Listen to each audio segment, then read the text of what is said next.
আল্লাহর কাছে এটা কি সওয়াবজনক। আর যখন ইসলামের বিপক্ষে দিব তখন কি হবে? এটা খালি গুনার কোনো শেষ নেই। এখন সবাই ইসলামী দলের পক্ষে ভোট দিবা, এই তোমাদের কাছে আমার দাবি, কথা বুঝছো না?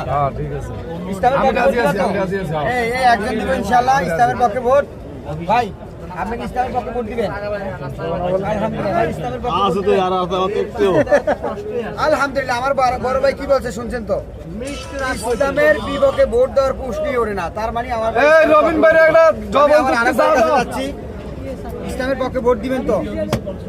আলহামদুলিল্লাহ। ভাই ইসলামের পক্ষে ভোট দিচ্ছেন তো? আলহামদুলিল্লাহ। আপনি দিচ্ছেন তো? ঠিক নেই। সাধারণ জনগণের উদ্দেশ্যে বলতেছি, আপনারা ইনশাল্লাহ এবার ইসলামের পক্ষে ভোট দিবেন। আমরা একবারের জন্য হইলো ইসলামের পক্ষে ভোট দিয়ে ইনশাল্লাহ দেখতে চাই।